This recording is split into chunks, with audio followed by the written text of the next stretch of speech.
What's up guys? I hope you are doing well. I am Veer. Welcome to स्टेल और फैमिली. 14 फरवरी का दिन आप लोगों को याद होगा जब पुलवामा अटैक हुआ था और हमारी कंट्री के 40 से ज्यादा जवान शहीद हो गए थे. तो ये जो जवान शहीद हुए थे ये हुए थे सेंट्रल आर्म पुलिस फोर्स, यानी कि जो हमारी कंट्री की सीएपीएफ है. तो सीएपीएफ के अंदर ही यहाँ पर एक बटालियन होती है जिसको बोलते हैं सीआरपीएफ, यानी कि सेंट्रल रिजर्व पुलिस फोर्स. इसी के साथ में बॉर्डर सिक्योरिटी फोर्स जिसको बीएसएफ बोलते हैं, इंडो तिब्बतन बॉर्डर पुलिस इसको आईटीबी भी बोलते हैं, सेंट्रल इंडस्ट्रियल सिक्योरिटी फोर्स इसको सीएसएफ बोलते हैं, और सशस्त्र सीमा बल इसको एसएससी भी बोलते हैं. तो इसी में से एक फोर्स है यहाँ पर सीआईएसएफ. तो सीआईएसएफ के यहाँ पर फाउंडेशन डे के बारे में हम लोग आज बात करने वाले हैं. ऑब्जर्व किया जाता है इसको हर साल 10 मार्च को, और 1969 में इसको गठन किया गया था एक एक्ट यानी कि एक लॉ बनाकर पार्लियामेंट के लॉ के द्वारा बनाई गई. तो इसका मतलब एक स्टैट्यूटरी बॉडी है जिसके तहत यहां पर इसको गाइड किया जाता है. ये सारी सेंट्रल आर्म पुलिस फोर्स यानी कि सीएपीएफ की जो भी फोर्सेस होती है, जो मैंने 5 की 5 अभी आप लोगों को बताई, ये हमारी कंट्री की यूनियन होम मिनिस्ट्री यानी कि जो राजनाथ सिंह जी के अंडर में है उनके अंडर काम करती है. हेडक्वार्टर न्यू दिल्ली में देखने को मिलेगा. और जैसे कि आप लोग नाम में देख सकते हैं इंडस्ट्रियल सिक्योरिटी फोर्स, यानी कि आप लोगों को एयरपोर्ट या फिर कोई इंडस्ट्री कहीं पर भी सी एयरवे या फिर आप लोगों को देखने को मिलेगा आसपास में जो भी मेजर इंस्टॉलेशन देखने को मिलेगा वहां पर ये काम करती हुई नजर आती हैं. इसी के साथ में ये राज्य पुलिस के साथ भी काम करती है लॉ एंड ऑर्डर को मेंटेन रखने के लिए. तो ये है सीएसएफ जिसके बारे में हम लोगों ने डिस्कस किया. क्वेश्चन ये आप लोग जरूर याद रखिएगा कि हमारी कंट्री की होम मिनिस्ट्री के अंडर में आती है ये सारी फोर्सेज. आइए हम नजर डालते हैं एक छोटे से क्विज के ऊपर जिसमें आप लोग यहाँ पर अटेम्प्ट करने हैं सारे क्वेश्चन और कमेंट बॉक्स में अपना स्कोर लिखना है. सबसे पहले बात की जा रही है इंडिया का एक एक्सक्लूसिव सर्टिफाइड डॉग पार्क हमारी कंट्री में अभी देखने को मिला. आप लोगों यहाँ पर राज्य का नाम नहीं, आप लोग यहाँ पर सिटी का नाम बताना है कि हमारी कंट्री की किस सिटी में ये डॉग पार्क यहाँ पर अभी जो कुत्ते से रिलेटेड जो पार्क है वहां पर वो देखने को मिला. तो इसके बारे में बताइए. नेक्स्ट बात करते हैं यहाँ पर हमारी कंट्री के होम मिनिस्टर हैं राजनाथ सिंह जी. इनके द्वारा रिसेंटली अभी लॉन्च की गई है फर्स्ट स्मार्ट फेंसिंग. ये एक तरीके से फेंस का मतलब होता है बाड़ बनाना, यानी कि जिस तरीके से अगर किसी पर्टिकुलर एरिया पे बॉर्डर की बात करें, इस साइड में पाकिस्तान इस साइड में इंडिया, तो यहाँ पर कैसे हम लोग ऐसे रोकथाम कर सकते हैं ताकि वहां पर टेररिस्ट एक्टिविटी से रिलेटेड जो एरिया है वो हमारी कंट्री में न आ सके और खासकर उसको रोका जा सके. तो इंडिया ने किस कंट्री के बॉर्डर पर यहाँ पर ये स्मार्ट फेंसिंग अभी की है? आप लोगों को वैसे पता ही होगा किसके पे की जा सकती है. जो सबसे जिसके साथ में सबसे अच्छी कंडीशन हमारी रहती है जो हमारे लंगोटिया यार है उनके बारे में यहाँ पर आप लोग नाम पता ही है, अभी रिसेंटली भी न्यूज में था काफी. बात करते हैं यहाँ पर इंडिया की जो रैंक रही ये रही 189 कंट्री में से. तो ये जो यहाँ पर हमारी रैंक रही ह्यूमन डेवलपमेंट इंडेक्स में, तो ये 2018 की रैंक थी. ये किसके द्वारा रिलीज किया जाता है ये आप लोगों को बताना है. नेक्स्ट हमारी कंट्री के 2 माउंटेनियर थे यहाँ पर, सत्यरूप सिद्धांता और मौसमी खतुआ. इनके द्वारा अभी एक हाईएस्ट एशिया का वोल्केनो पीक यानी कि ज्वालामुखी पर्वत के ऊपर ये गए जो कि ईरान में है. एशिया का सबसे बड़ा है ये. इसका नाम आप लोगों को बताना है. न्यूज में है इसलिए क्वेश्चन आप लोगों से पूछा जा सकता है. नेक्स्ट यहाँ पर उस राज्य गवर्नमेंट का आप लोगों को नाम बताना है जिसके द्वारा यहाँ पर स्वयं सिद्धा एक स्कीम स्टार्ट की गई ताकि डिस्ट्रिक्ट लेवल पर जो ह्यूमन ट्रैफिकिंग है उसको रोका जा सके. देखिए एक स्कीम बनाई जाती है सेंटर के लेवल पर, फिर स्टेट के लेवल पर, फिर डिस्ट्रिक्ट. तो जितना ज्यादा पेनिट्रेशन इसका लोअर लेवल पर देखने को मिलेगा उतना ही अच्छा है कि ये स्कीम उतने ही लार्ज स्केल पर ढंग से काम कर पाएगी. तो ये कौन सा राज्य है जिसने यहाँ पर ये काम किया जो कि काफी इंपॉर्टेंट है खासकर जब ह्यूमन ट्रैफिकिंग की हम लोग बात करते हैं. नेक्स्ट क्वेश्चन पर चलते हैं. बात की जा रही है यहाँ पर दिल्ली गवर्नमेंट के द्वारा अभी रिसेंटली बात की जा रही है ये friendship and the cooperation agreement के लिए. तो ये किसके साथ में किया गया, कौन सी कंट्री की वो सिटी है जिसके साथ में ये फ्रेंडशिप कोऑपरेशन एग्रीमेंट की बात की गई. नेक्स्ट क्वेश्चन के ऊपर नजर डालते हैं. जनरल असेंबली जो इंटरनेशनल सोलर अलायंस की अभी देखने को मिली, ये हमारी कंट्री में देखने को मिली. इतना तो आंसर मैं आप लोगों को देता हूं. इंपॉर्टेंट इसलिए है क्योंकि 2 अक्टूबर को देखने को मिली 2018 में. अब ये बताना है आप लोगों को कौन सी सिटी में देखने को मिली. गुरुग्राम में इसका हेडक्वार्टर है वो आप लोगों को पता ही है. गुरुग्राम में नहीं है इतना भी बता देता हूं. तो अब कौन सी सिटी में है, यानी कि दिल्ली, मुंबई, चेन्नई या फिर कोलकाता, कौन सी सिटी में यहाँ पर ये आप लोगों को इंटरनेशनल सोलर अलायंस की असेंबली अभी रिसेंटली देखने को मिली. ओनली इकलौती इंटरनेशनल ऑर्गेनाइजेशन है जिसका हेडक्वार्टर इंडिया में है. ये भी आप लोगों को याद रखना है. अब बताना है आप लोगों को अपना आंसर नीचे कमेंट बॉक्स में, भले ही 0 क्यों ना हो पर आंसर आप लोगों को जरूर देना है. आइए अब नजर डालते हैं इन क्वेश्चंस के आंसर के ऊपर जो कि आप लोगों ने अभी अटेम्प्ट किए हैं. एक एक कर आंसर इनका देखते हैं. First exclusive certified dog park, यानी कि कुत्तों से रिलेटेड जो पार्क था यहाँ पर, वो अभी आप लोगों को हैदराबाद तेलंगाना जिसकी कैपिटल है यहाँ पर आप लोगों को देखने को मिला। इसके अलावा राजनाथ सिंह जी के द्वारा जो यहाँ पर लॉन्च किया गया, ये पाकिस्तान के बॉर्डर पर स्मार्ट फेंसिंग लॉन्च किया गया ताकि उल्टी सीधी हरकतें पाकिस्तान से हमारी कंट्री में न की जा सके और उन पर हम लोग ध्यान भी रख सकें। इसी के साथ में यहाँ पर ह्यूमन डेवलपमेंट इंडेक्स की बात की जाती है तो ये रिलीज किया जाता है यूनाइटेड नेशन डेवलपमेंट प्रोग्राम के द्वारा, जिसमें हमारी रैंक 130 देखने को मिली और टोटल कंट्री यहाँ पर ये है 189। ठीक है, तो ये भी क्वेश्चन आप लोगों से पूछा जाता है डायरेक्ट, जो कि ह्यूमन डेवलपमेंट इंडेक्स की जब हम लोग बात करते हैं। तो यहाँ पर बात की जा रही है हमारी कंट्री के दो पर्वतारोही एस सिद्धांता और एम कथुआ, इनके द्वारा यहाँ पर जो पर्वतारोहण खासकर ये गए, यह है वोल्केनो पीक, इसका नाम आप लोग याद रख सकते हैं, इसका नाम है दामोदर। ठीक है, तो ये ईरान के अंदर आप लोगों को देखने को मिलता है। डायरेक्ट क्वेश्चन आप लोगों से पूछा जा सकता है क्योंकि न्यूज में है। आगे बढ़ता हूं, वेस्ट बंगाल है वो गवर्नमेंट जिसके द्वारा यहाँ पर यह स्वयं सिद्धा ये स्कीम लॉन्च की गई ताकि ह्यूमन ट्रैफिकिंग को रोका जा सके, खासकर डिस्ट्रिक्ट के अंदर में। दिल्ली गवर्नमेंट ने साइन की अभी सियोल, जो कि कैपिटल भी है साउथ कोरिया की, ये friendship and the cooperation agreement. ठीक है, तो सियोल मेट्रोपॉलिटन जो गवर्नमेंट है उसके साथ में यहाँ पर ये साइन किया गया कि कैसे हम लोग सिचुएशन कंडीशन इंप्रूव कर सकते हैं दिल्ली के अंदर भी, तो उसके पैटर्न पर चलकर इंटरनेशनल सोलर अलायंस ISA जिसको आप लोग बोलते हैं, इनोग्रेट किया गया 2 अक्टूबर को यहाँ पर फर्स्ट असेंबली, ये 2018 में कहां पर, न्यू दिल्ली के अंदर। तो हल्का सा आइडियाज के बारे में आप लोग जरूर रखिएगा। आइए अब नजर डालते हैं इंपॉर्टेंट शॉर्ट न्यूज, यानी कि छोटी छोटी मगर मोटी बातें। तो छोटी छोटी मगर मोटी बातों में जो सबसे पहली बात है आप लोगों के सामने, ये है लॉ एंड जस्टिस मिनिस्ट्री, किसके अंडर में है, रविशंकर प्रसाद जी के अंडर में है। इस मिनिस्ट्री के द्वारा अभी एक कमेटी सेटअप करने की बात की गई है जिसके तहत हमारी कंट्री में जो इंश्योरेंस दिया जाता है, यानी कि इंश्योरेंस कवर खासकर हेल्थ सेक्टर में जो दिया जाता है, जिसकी वजह से बहुत सारे लोगों की जान बचाई जा सकती है, आखिर कॉम्प्रीहेंसिवली यानी कि एक पूर्ण रूप से अपनी कंट्री में हम लोग कैसे इसको इंप्लीमेंट कर सकते हैं। बहुत कम लोग आज के डेट में ऐसे हैं जो इंश्योरेंस लेकर रखते हैं। आप लोग भी खुद देख सकते हैं कि आप लोगों ने लाइफ इंश्योरेंस लिया है, तो इस तरीके से आप लोगों को देखने को मिलेगा कि इंश्योरेंस के बारे में ज्यादा जागरूकता हमारी कंट्री में नहीं है एज कंपेयर टू, अगर हम लोग कंपेयर करते हैं वेस्टर्न वर्ल्ड में, तो ज्यादा से ज्यादा हमारी कंट्री में कैसे इंश्योरेंस को इंप्लीमेंट किया जा सकता है, उसी के ऊपर फोकस देने के लिए यहां पर ये कमेटी का गठन यहां पर इस मिनिस्ट्री के द्वारा किया गया है। तो मिनिस्ट्री का नाम याद रखिएगा, आखिर किस मिनिस्ट्री के द्वारा यहां पर इंश्योरेंस के फील्ड में अच्छे से हम लोग इंप्लीमेंट कर सकें पॉलिसीज को, उसके लिए एक कमेटी गठन की गई है। आगे चलता हूं, नेक्स्ट जो बात की जा रही है, prime minister Narendra Modi ji greater Noida में यहां पर इनोग्रेट करने वाले हैं पंडित दीनदयाल उपाध्याय जी की एक स्टैचू। कहां पर अनवील की जाएगी, ये यहां पर आप लोगों को देखने को मिलेगी।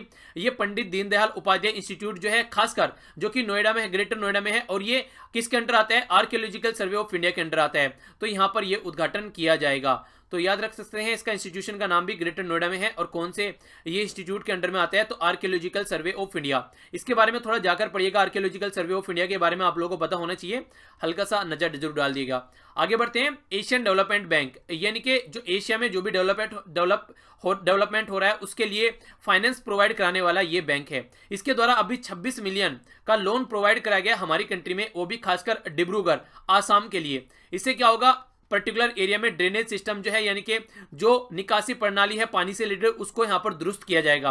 तो किसके एरिया में, यह है खासकर नॉर्थ ईस्ट वाले एरिया में। तो इसलिए हल्का सा आइडिया जरूर रखिए, जब आसाम या फिर अरुणाचल प्रदेश, मेघालय, मणिपुर, मिजोरम, त्रिपुरा या फिर किसी पर्टिकुलर नॉर्थ ईस्ट वाले एरिया की बात होती है, तो इसके तहत यहां पर यह बात की जा रही है एशियन डेवलपमेंट बैंक के बारे में।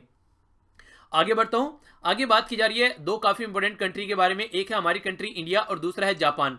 इंडिया और जापान की दो स्पेस एजेंसी मिलकर, यानी कि दोनों की स्पेस एजेंसी मिलकर, हमारी है इसरो, जापान की है जाक्सा, दोनों ने मिलकर अभी फील्ड में काम करके एक साथ में काम करने की बात की गई है, खासकर स्पेस इंडस्ट्री में, ग्लोबल इनोवेशन सैटेलाइट सिस्टम में, और कैसे हम लोग स्पेस से रिलेटेड जो सिचुएशन है अवेयरनेस फैला सकते हैं। इसी के साथ में स्पेस सिक्योरिटी या स्पेस से रिलेटेड और भी कोई सारी नॉर्म्स हैं, उसमें मिलकर दोनों कंट्री ने साथ में काम करने की बात की है। और ये अभी जो डायलॉग देखने को मिला आप लोग को, ये हमारी कंट्री की कैपिटल न्यू दिल्ली में अभी ये डायलॉग हुआ।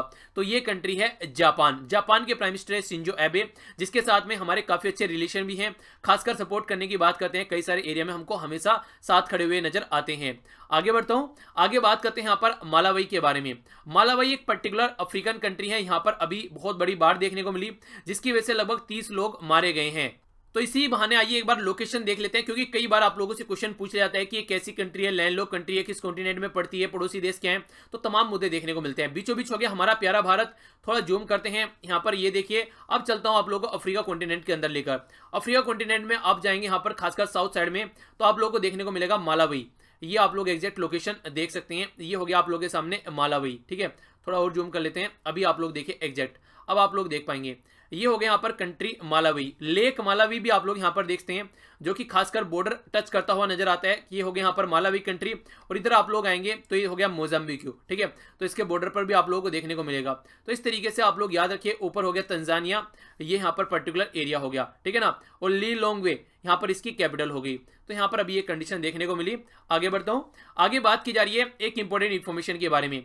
अगर आप लोग इंटरेस्टेड है खासकर डिफेंस से रिलेटेड किसी भी चीज में, तो आप लोगों के लिए यहाँ पर एक तरीका कॉन्टेस्ट चल रहा है। अगर ये आप लोग कॉन्टेस्ट जीतते हैं तो ये आप लोगों के सामने है, अगर कोई स्टार्टअप है यहाँ पर उसको 10 लाख का प्राइस दिया जाएगा, और जो फर्स्ट आता है, सेकंड आता है तो 8 लाख का, और थर्ड आता है तो यहाँ पर 6 लाख का प्राइस दिया जाएगा। अगर कोई इंडिविजुअल पर्सन है उसको यहाँ पर 5 लाख का प्राइस दिया जाएगा, फर्स्ट को, सेकंड को दिया जाएगा 4 लाख का, और थर्ड को दिया जाएगा 3 लाख का प्राइस। तो अगर यहाँ पर जो 12 चैलेंजेस यहाँ पर दे रखे हैं, इनसे रिलेटेड कोई भी आप लोग इनोवेटिव आइडिया यहाँ पर देते हैं और आप लोगों का आइडिया यहाँ पर एक्सेप्ट कर लिया जाता है, तो ये काफी इंपॉर्टेंट है, आप लोग यहाँ पर ये अवार्ड जीत पाएंगे। तो पहले इसकी डेट जो थी वो खत्म हो गई थी, अब फिर से इसकी डेट बढ़ा दी गई है, 31 मार्च यहाँ पर इसकी डेट कर दी गई है। आप लोग रजिस्टर कर सकते हैं, यहाँ पर है ये कंप्लीट, आप लोग लिंक यहाँ पर दे रखा है, बाकी डिस्क्रिप्शन बॉक्स में भी लिंक प्रोवाइड करा दूंगा। अगर आप लोगों को लगता है तो इसके बारे में सारी स्पेसिफिकेशन जाकर एक बार पढ़ लीजिएगा।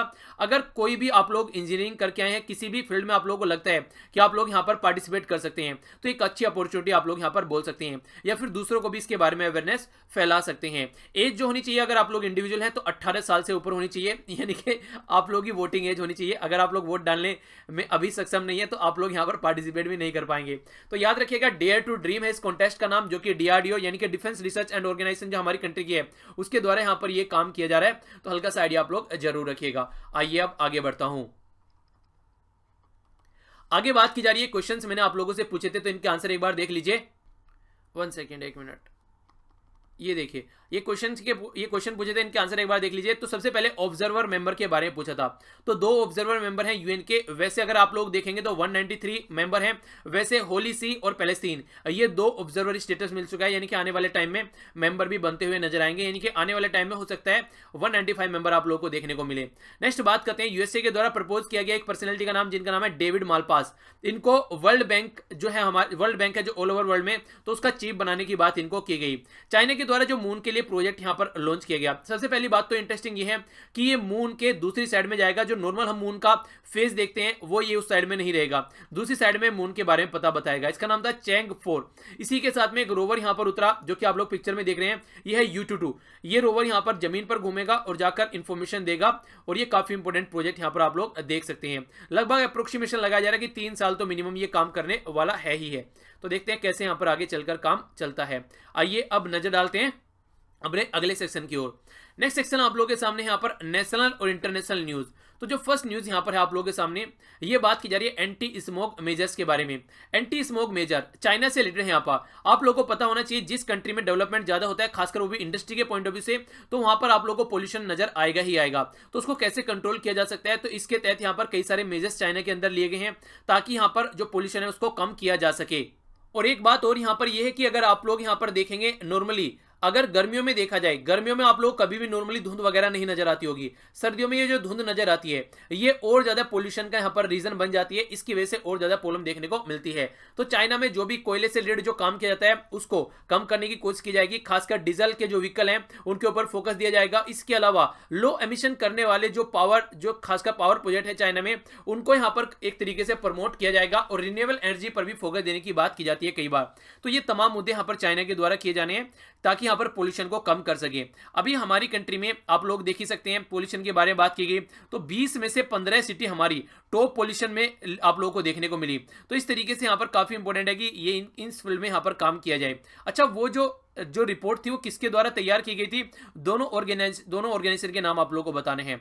आगे चलता हूं, आगे बात करते हैं यहाँ पर ट्रांसपोर्ट एंड मार्केटिंग असिस्टेंस के बारे में। तो department of commerce and union, जो कि ministry of commerce and industry के अंडर में आता है, इसके द्वारा यहाँ पर ट्रांसपोर्ट एंड मार्केटिंग असिस्टेंट, जिसको टीएम में बोला गया है, ये एक तरीका एग्रीकल्चर प्रोडक्ट में यहाँ पर स्पेसिफाइड किया गया है, ताकि यहाँ पर सपोर्ट प्रोवाइड कराया जा सके। यानी कि एक तरीके से आप लोग देखेंगे यहाँ पर कि जो भी एग्रीकल्चर प्रोडक्ट है उनको एक जगह से दूसरी जगह पर कैसे हम लोग ट्रांसपोर्ट करके ले जा सकते हैं, और खासकर अगर हम लोग इसको फॉरेन में भी बेचना चाहते हैं तो इसको कैसे हम लोग एक्सपोर्ट कर सकते हैं दूसरी कंट्री को। इसी के साथ में ये फॉरेन ट्रेड पॉलिसी 2015 और 20 में भी यहाँ पर स्कीम इसके बारे में यहाँ पर आप लोग देखते हैं, यानी कि ये भी यहाँ पर इसका पार्ट होगा।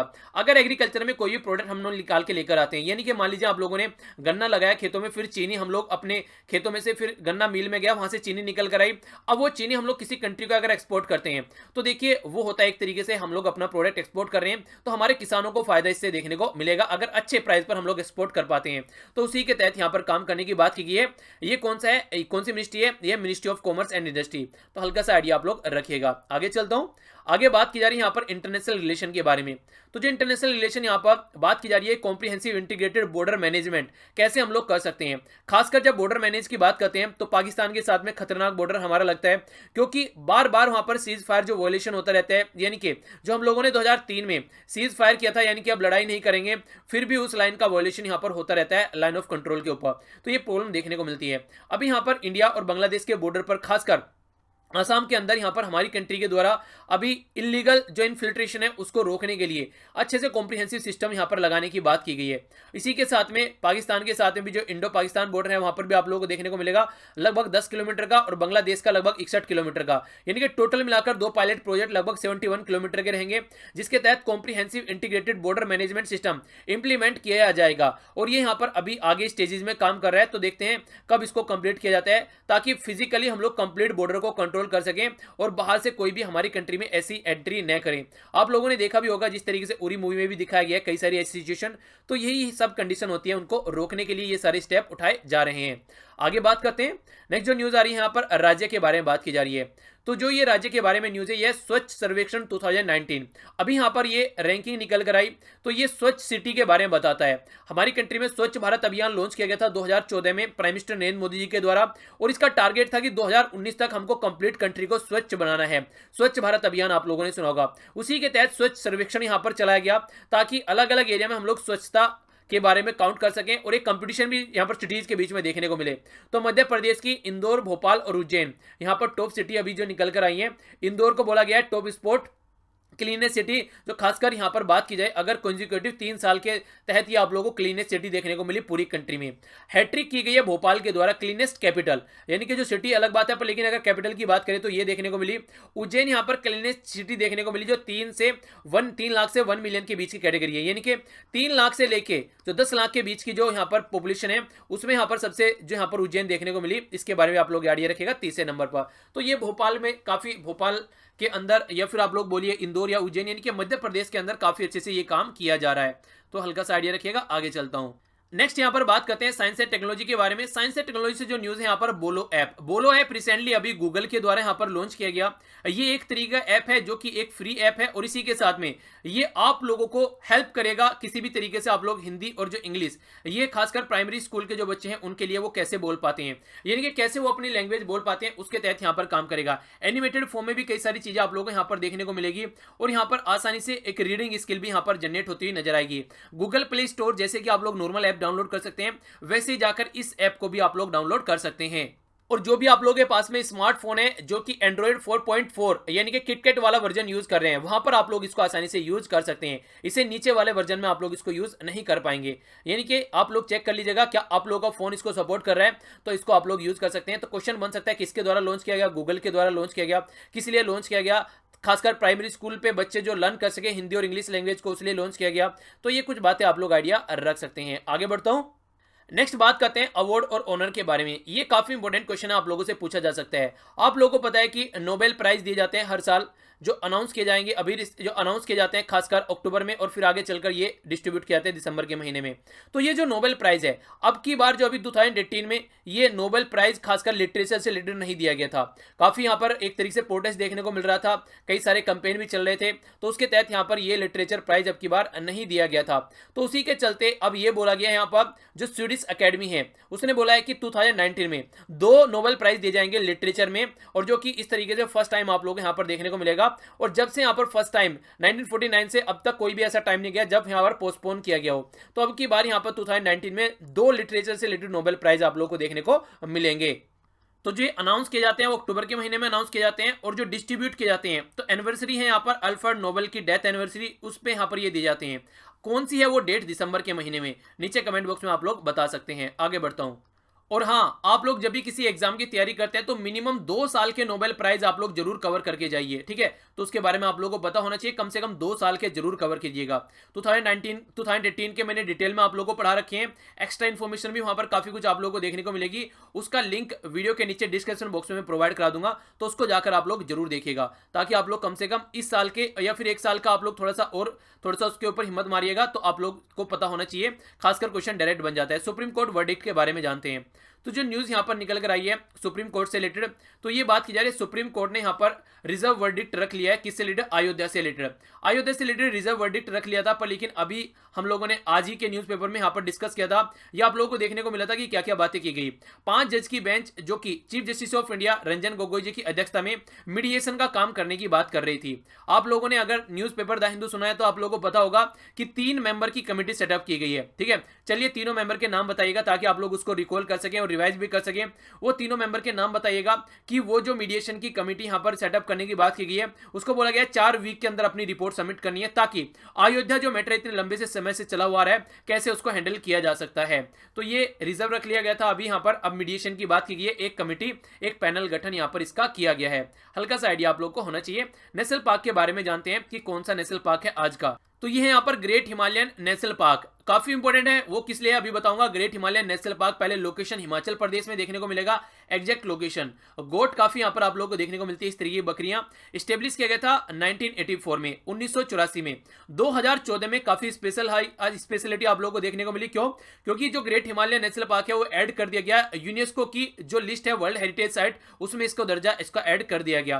तो इसीलिए यहाँ पर outstanding significance for biodiversity conservation के लिए इसको ये दर्जा दिया गया। यानी कि जो बायोडाइवर्सिटी कंजर्वेशन का एरिया है यहाँ पर, वो काफी लार्ज स्केल पर आप लोगों को देखने को मिलता है। तो इसलिए डायरेक्ट क्वेश्चन आप लोगों से इस नेशनल पार्क के बारे में पूछा जा सकता है। तो हिमालयन नेशनल पार्क है ग्रेट हिमालयन, वो हिमाचल प्रदेश में है, इसलिए इसका आइडिया आप लोग रख सकते हैं, जो क्योंकि यूनेस्को का पार्ट भी इसको बना दिया गया है। ज्वाइंट पब्लिक सर्विस कमीशन, जिसको आप लोग JSPSC भी बोलते हैं। नॉर्मली यूपीएससी होता है सेंट्रल के लिए, स्टेट पब्लिक सर्विस कमीशन होता है राज्य के लिए। अब ज्वाइंट किसके लिए होता है ये आप लोगों को बताना है। क्या एक राज्य के लिए होता है या फिर एक से ज्यादा राज्यों के लिए भी हो सकता है? पहला क्वेश्चन ये है। दूसरा, ये कैसी बॉडी है? एक एग्जीक्यूटिव बॉडी है, कॉन्स्टिट्यूशनल बॉडी है या स्टैट्यूटरी बॉडी है? तीसरा क्वेश्चन, जब यहां पर जो हरियाणा और पंजाब 2 राज्य यहां पर बनाए गए, तो उस टाइम पर यहां पर ये JSPSC क्रिएट किया गया, ठीक है। तो कब यहां पर ये क्रिएट किया गया, कब ये बातें देखने को मिली, ये आप लोगों को बताना है। हालांकि शॉर्ट पीरियड ऑफ टाइम के लिए बनाया गया, फिर आगे अलग अलग कर दिया गया। तो ये भी आप लोगों को पता होना चाहिए, कई बार इससे भी क्वेश्चन आप लोगों के बन जाते हैं। तो डिस्क्रिप्शन बॉक्स में लिंक प्रोवाइड करा दूंगा आर्टिकल का, जाकर आप लोग देख सकते हैं यहाँ पर इस वीडियो को भी। ओके, बाकी बात करते हैं जो लास्ट वीडियो में आप लोगों से क्वेश्चन पूछे थे। सबसे पहले बात की गई थी यहाँ पर housing and urban affair minister, जो कि है हरदीप सिंह पुरी जी के अंडर में। इन्होंने ई धरती ऐप यहां पर लॉन्च किया था, ऑनलाइन जो सारी प्रॉपर्टी है उसके बारे में इंफॉर्मेशन प्रोवाइड कराने के लिए। Union road and transport ministry, जो कि नितिन गडकरी जी के अंडर में है, इनके द्वारा बोला गया वाराणसी से प्रयागराज को कनेक्ट करने के लिए, वो भी वाटर ट्रांसपोर्ट के थ्रू। काफी इंपॉर्टेंट है। एशियन डेवलपमेंट बैंक के थ्रू ये साइन किया गया $926 मिलियन की यहां पर डील हमारी कंट्री के लिए, मेट्रो, खासकर मुंबई मेट्रो को एक तरीके से ऑपरेशनलाइज कराने के लिए। नेक्स्ट हम लोगों ने बात की थी यहां पर सेंट्रल गवर्नमेंट, उत्तराखंड गवर्नमेंट और वर्ल्ड बैंक उत्तराखंड डिजास्टर, ये रिकवरी ऑथोरिटी के लिए यहां पर बात की गई, यानी कि कैसे हम लोग रिकवर कर सकते हैं। तो उत्तराखंड डिजास्टर रिकवरी प्रोजेक्ट की बात यहां पर की गई। रोजर फेडरर के बारे में मैंने आप लोगों से पूछा, रोजर फेडरर, तो इनके द्वारा अभी 100वां खिताब जीता गया। तो किसको हराकर इनके द्वारा ये 100वां खिताब जीता गया और कौन सी टूर्नामेंट थी? तो दुबई टेनिस चैंपियनशिप थी यहाँ पर, जो हराया गया इनको। यहाँ पर ये ग्रीक के एक खिलाड़ी थे जिनका नाम था स्टेफेनोस tsitsipas, तो इनका नाम आप लोग याद रख सकते हैं, क्वेश्चन बनने के चांसेस ज्यादा हैं। बात करते हैं यहाँ पर इंडिया के द्वारा नॉमिनेट किया गया नीति आयोग के मेंबर रमेश चंद, जिनको यहाँ पर किसके लिए? फूड एंड एग्रीकल्चर ऑर्गेनाइजेशन के लिए नॉमिनेट किया गया, डायरेक्टर जनरल की पोस्ट के लिए। किश्तवाड़ नेशनल पार्क आप लोगों को जम्मू एंड कश्मीर में देखने को मिलता है। नजर डाल लेते हैं क्या क्या डिस्कस किया। इसके बाद में एक छोटा सा क्विज होगा जो कि आप लोगों को अटेम्प्ट करना है, और आई होप कि आप लोगों ने लेक्चर अच्छे से सुना होगा और एंजॉय भी किया होगा। बात करते हैं यहाँ पर CF से रिलेटेड हम लोगों ने बात की, यानी कि जो हमारी कंट्री की सेंट्रल इंडस्ट्रियल सिक्योरिटी फोर्स है उसके बारे में जाना। छोटा सा क्विज था आप लोगों के सामने, उसके बारे में जाना। नेक्स्ट जो आप लोगों के सामने बात निकल कर आई, लामनिस्टी के बारे में, इंश्योरेंस से रिलेटेड बात हम लोगों ने की। इसी के साथ में मोदी जी यहाँ पर कुछ इनॉग्रेट करने वाले हैं, उसके बारे में जाना। इसी के साथ में एशियन डेवलपमेंट किस तरीके से नॉर्थ ईस्ट में डेवलपमेंट की बात कर रहा है वो जाना। नेक्स्ट हम लोगों ने इंडिया और जापान के रिलेशन की बात की। इसके अलावा मालावी जो पर्टिकुलर एरिया अफ्रीका में देखने को मिलता है उसके बारे में जाना। और इसके रिलेटेड जो मैंने आप लोगों को बोला है डेयर टू ड्रीम, इसके नीचे लिंक डिस्क्रिप्शन बॉक्स में मिल जाएगा, जाकर जरूर चेक कीजिएगा। क्वेश्चन के आंसर हम लोगों ने यहाँ पर देखे, तो अच्छे से आप लोगों ने पार्टिसिपेट किया, इसी तरीके से पार्टिसिपेट करते रहना है। नेक्स्ट यहाँ पर चाइना के बारे में जाना, पोल्यूशन की क्या कंडीशन है। इसके अलावा यहाँ पर ट्रांसपोर्ट एंड मार्केटिंग असिस्टेंस के बारे में जाना, खासकर एग्रीकल्चर के लिए, उसके बारे में हम लोगों ने समझा। नेक्स्ट आप लोगों ने यहाँ पर देखा कॉम्प्रिहेंसिव इंटीग्रेटेड बॉर्डर मैनेजमेंट के बारे में बात की गई, खासकर इंडिया, बांग्लादेश और पाकिस्तान के बॉर्डर पर। इसके अलावा जो नेक्स्ट इंफॉर्मेशन स्वच्छ सर्वेक्षण, ये यहाँ पर 2019 की रैंकिंग के बारे में जाना। इसके अलावा नेक्स्ट बोलो ऐप आप लोगों को देखने को मिला, जो कि एक गूगल का ऐप है, खासकर बच्चों की जो स्पीकिंग एरिया है उसको इंप्रूव करने के लिए। नोबेल प्राइज के बारे में जाना, खासकर इसके बारे में पता होना चाहिए, सुप्रीम कोर्ट के द्वारा रिजर्व रखा गया वर्डिक्ट वो जाना। नेक्स्ट आप लोगों को ग्रेट हिमालयन जो नेशनल पार्क के बारे में देखने को मिला। पॉलिटिकल रिवीजन जरूर कीजिएगा, नीचे डिस्क्रिप्शन बॉक्स में लिंक मिल जाएगा। क्वेश्चन देखिए हम लोगों ने लास्ट जो आप लोगों से पूछे गए थे वीडियो में, आइए नजर डालते हैं आज के क्वेश्चन के ऊपर। नेक्स्ट बात की जा रही है कौन सी मिनिस्ट्री के द्वारा अभी सेटअप करने की बात की गई है, कॉम्प्रिहेंसिव इंश्योरेंस कमेटी, खासकर जो कि इंश्योरेंस के फील्ड में काम यहाँ पर बताएगी। मोदी जी के द्वारा यहाँ पर अभी यहाँ पर स्टैच्यू अनवील करने की बात की जा रही है पंडित दीनदयाल उपाध्याय इंस्टीट्यूट के अंदर। तो ये किसके अंडर में आता है, ग्रेटर नोएडा में है, ये किसके अंडर में आता है, उस ऑर्गेनाइजेशन का नाम बताना है। नेक्स्ट इंडिया और जापान मिलकर अभी डायलॉग किया गया है यहाँ पर स्पेस के फील्ड में काम करने के लिए, दोनों एजेंसी के द्वारा। ये कहाँ पर अभी डायलॉग देखने को मिला, जाक्सा और इसरो दोनों मिलकर काम करेंगे। एशियन डेवलपमेंट बैंक और सेंट्रल गवर्नमेंट बैंक दोनों ने मिलकर, सेंट्रल गवर्नमेंट दोनों ने मिलकर काम करने की बात की है। $26 मिलियन का लोन हमारी कंट्री के नॉर्थ ईस्ट वाले एरिया के लिए बात की जा रही है। तो कौन सा राज्य है यहाँ पर, ये आप लोगों को बताना है। Defence research and development organisation DRDO के द्वारा एक इनोवेटिव कॉन्टेस्ट स्टार्ट कर रखा है, जिसका 31 जो मार्च लास्ट डेट है, उसका नाम आप लोगों को बताना है। एक इनोवेटिव आइडिया देने के लिए कॉन्टेस्ट स्टार्ट किया गया है यहाँ पर। स्वच्छ सर्वेक्षण रैंकिंग में जो कि न्यू दिल्ली में अभी यहाँ पर प्रस्तुत किया गया, 3 सिटी यहाँ पर देखने को मिली मध्य प्रदेश की, भोपाल, उज्जैन, और एक टॉप की सिटी कौन सी है वो आप लोगों को बताना है। स्वीडिश अकेडमी के द्वारा अनाउंस किया गया 2 नोबेल प्राइज किस फील्ड में अब की बार दिए जाएंगे, ये आप लोगों को बताना है। तो ये था टोटल आज का डिस्कशन। आई होप कि आप लोगों ने एंजॉय किया होगा। अगर लेक्चर पसंद आता तो लाइक करना मत भूला कीजिए।